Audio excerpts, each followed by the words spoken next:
Bonjour à tous, ceux qui suivent la chaîne depuis un certain temps savent sans doute que je suis en quête d'une meilleure compréhension du monde et que je partage avec vous mes modestes découvertes sur la thématique des rapports hommes-femmes et du féminisme.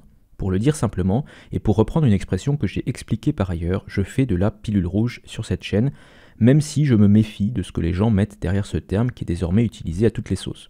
Quand je vois que même des tiktokeuses l'adoptent comme patronyme, il me paraît sain de rajouter cette sorte de précaution oratoire. Je vous mettrai en commentaire un article où j'avais écrit pour expliquer d'où venait le terme pilule rouge, ce qu'il représentait exactement dans mon cas et ce que je mettais derrière. Bref, l'objet de cette vidéo n'est pas tant de parler de la pilule rouge que de son utilité. Ce sera un contenu un peu plus personnel que ce que je fais d'habitude et je le vois comme une sorte de discours de motivation pour bien ouvrir 2022. Car oui, même si je sais, je suis un peu en retard, qui dit nouvelle année dit bilan. Pour moi, ce bilan ressemble à une interrogation. Plus le temps passe, plus je constate qu'il y a des personnes qui comprennent les rouages du monde, mais qui ne font strictement rien de cette connaissance, et ça m'interroge. Laissez-moi vous expliquer mon incompréhension par une analogie. Imaginez un passant qui se promènerait devant un hippodrome. En chemin, il croise deux curieux personnages en costume qui sont visiblement en train de comploter. Le premier explique au second qu'il a tout mis en place pour le quintet de ce soir, que les chevaux arriveront bien dans l'ordre prévu, à savoir le 7, le 3, le 2, le 4 et le 6. Notre passant comprend que le quintet de ce soir est probablement truqué, que la combinaison gagnante n'est pas inconnue pour tout le monde, et que jouer le 7, 3, 2, 4, 6 pourrait lui rapporter plusieurs centaines de milliers d'euros. Et là, notre passant, qui a pris sa pilule rouge, décide de rentrer chez lui, de s'asseoir sur son canapé pour regarder la télévision en se disant qu'il passera un peu plus tard au PMU à côté de chez lui.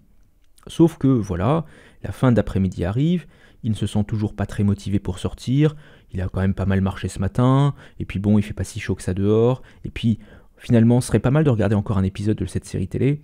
Bref, à 20h, il vérifie par curiosité les résultats du quintet et constate qu'il avait bien la bonne combinaison, mais pas de chance, il n'a pas joué. C'est un syndrome que je rencontre trop souvent pour pouvoir l'ignorer. Des gens me disent qu'ils ont tout compris sur plein de sujets, qu'ils sont très connaisseurs, et j'ai très envie de les croire. Mais en pratique, ils ne font strictement rien de cette connaissance. Or, quand bien même vous auriez parfaitement saisi comment fonctionnait le monde, à quoi vous servirait cette connaissance si vous n'en faites rien ? Prenons pour exemple le cas de la séduction. Imaginez que vous avez entre vos mains un ouvrage extraordinaire qui explique précisément comment procéder, que c'est votre livre de chevet, mais que vous n'en faites absolument rien. Vous n'essayez pas de parler à telle voisine que vous trouvez mignonne, ou vous n'essayez pas de proposer un rendez-vous à telle fille que vous avez rencontrée dans une soirée entre amis. Bref, vous n'essayez pas. Eh bien c'est triste à dire, mais si vous n'essayez pas, votre connaissance s'avère parfaitement inutile. Car en définitive, un type maladroit et peu informé qui essaye aura toujours plus de chances que vous qui n'essayez même pas. Un gramme de pratique vaut une tonne de théorie. Laissez-moi vous donner un autre exemple peut-être pour que vous compreniez tout à fait ce qui m'irrite. Je suis particulièrement agacé par la tendance générale à la passivité, ça je l'ai déjà dit. Mais j'en suis encore plus agacé quand je constate qu'elle vient du public des jeunes de droite qui par ailleurs se prétend entreprenants, actifs, dynamiques et toutes ces choses qu'ils mettent sur leur CV. Car combien de gens de droite me disent que c'est terrible, que le monde de la culture est complètement verrouillé par des artistes de gauche et leurs discours ouvertement politisés, et pourtant, combien de ces mêmes gens de droite font la démarche de créer quelque chose artistiquement parlant ? Personne ne me fera croire que dans les centaines de milliers de jeunes qui sont abonnés à des Papacitos ou à des Raptors dissidents, on ne peut pas trouver des aspirants guitaristes, des aspirants chanteurs, des aspirants peintres, des aspirants dessinateurs, des aspirants auteurs, des aspirants acteurs. Et pourtant, transforme-t-il ces aspirations en actions ? J'ai bien l'impression que pour l'écrasante majorité d'entre eux, la réponse est non. Pour 100 rieurs qui se moquent de la dégénérescence de l'art contemporain, je ne suis pas certain de trouver un seul amateur qui essaye de faire mieux. Pourtant, ce n'est même pas toujours la faute du coût du matériel ou la faute de la complexité technique. On peut écrire une pièce de théâtre, un roman ou de la poésie sur n'importe quel carnet, ordinateur ou même smartphone si vous voulez. Si vous vous sentez l'âme d'un auteur, il vous suffit de vouloir vous perfectionner dans votre art, de faire des efforts et d'y passer du temps, de trouver des relecteurs critiques. Oui, c'est vrai, il faut faire des efforts, mais ce n'est pas forcément quelque chose de cher ou de réservé à une certaine élite. Et donc j'en arrive à ce que j'appellerais ma pilule rouge sur la pilule rouge. Pour la majorité des gens, la pilule rouge est un acte de pure consommation qui, du point de vue de son absence de conséquences pratiques, est indiscernable du comportement d'un normie pilule bleue. La pilule rouge, pour l'essentiel des gens, ne dépasse jamais le stade du discours. J'en vois beaucoup qui consomment des podcasts, qui consomment des idées, qui consomment des analyses, qui consomment des vidéos, qui consomment des réactions, qui consomment tout court, mais pour eux, cette consommation ne se transforme jamais en production ou en mouvement. Oh, ils ont bien compris des choses, sans doute, mais comme ils n'en font strictement rien, on peut se demander à quoi servait de comprendre en premier lieu. Il faut donc que j'en revienne à un rappel salutaire. La pilule rouge n'est pas une distraction, ce n'est pas un passe-temps. Dans un premier temps, c'est une souffrance immense, un déchirement violent et brutal, un arrachement à une vision du monde tellement plus confortable. La pilule rouge est sulfureuse, c'est le concept même. Mais encore faut-il que tout ceci débouche sur de l'action. Si je reprends ma métaphore de tout à l'heure, en définitive, la pilule rouge est un délit d'initié, mais un délit d'initié, ça n'existe que quand il y a une action. L'état actuel des relations hommes-femmes est très imparfait, certes. Le système souffre de nombreux défauts, les sites de rencontres sont catastrophiques, les réseaux sociaux comme Instagram sont des fermes à narcissistes, le féminisme pèse sur la spontanéité des discussions et chaque mot anodin peut devenir une micro-agression sexiste. Bref, je ne vais pas vous refaire une liste exhaustive. Mais justement, a priori, vous avez déjà une idée des points bloquants, et vous savez même pourquoi ça coince et comment décoincer. Vous savez que contrairement aux contes de fées et aux banquets de Platon, la femme parfaite faite sur mesure pour vous n'existe pas. Vous savez que si vous attendez dans votre coin que ça se passe, il ne se passera rien. Vous avez entendu parler de l'hypergamie, de la problématique des divorces, de la loi de Briffaut, du gynocentrisme, de la sous-compétence feinte. Vous avez compris un certain nombre de choses, formidables. Par contre, vous n'en faites rien pour beaucoup. Ce que je vois trop rarement, ce sont des petits malins qui me disent qu'ils vont trouver des failles, qu'ils vont trouver des niches, qu'ils vont utiliser ce qu'ils savent pour s'en sortir mieux que la moyenne. Et c'est ça que j'aimerais voir. Vous avez compris que les sites de rencontres sont des usines à misère et à déception. Eh bien, n'y allez plus, passez à autre chose. Vous avez compris qu'une influenceuse Instagram recevait en moyenne 100 messages par jour. Très bien, ne perdez pas votre temps à en écrire un qui ne sera jamais lu. Adaptez-vous.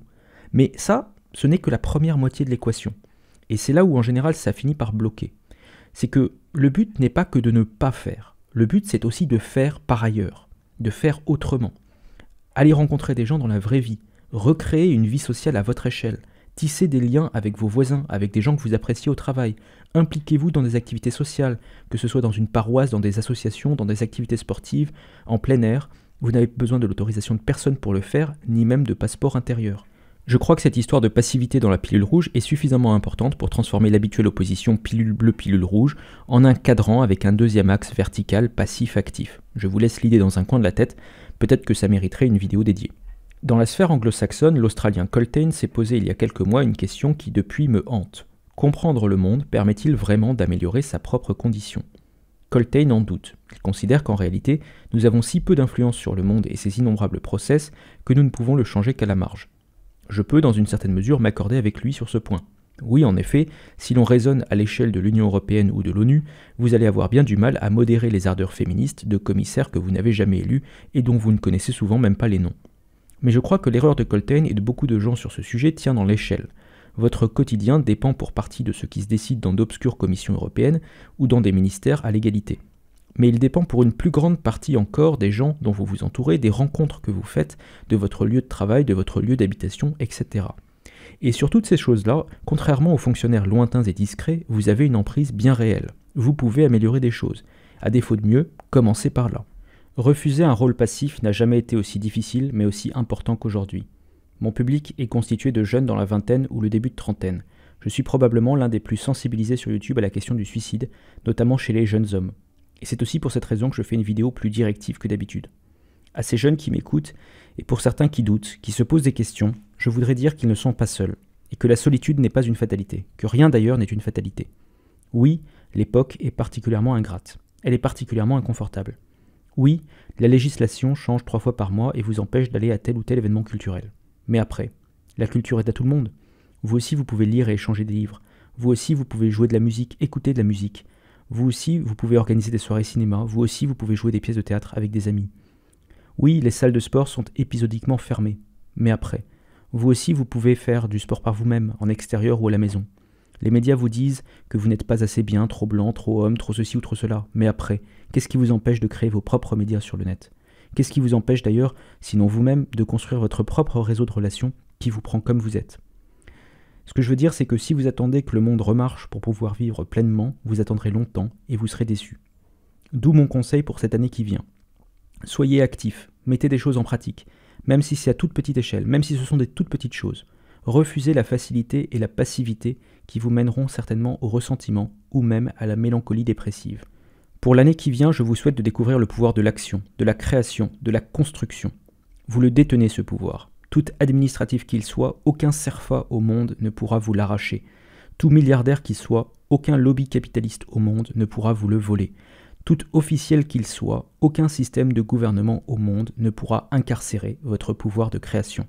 Vous détenez à travers le pouvoir de création un pouvoir encore supérieur à celui de vous abstenir. Ce pouvoir peut améliorer votre quotidien. Faites-en bon usage.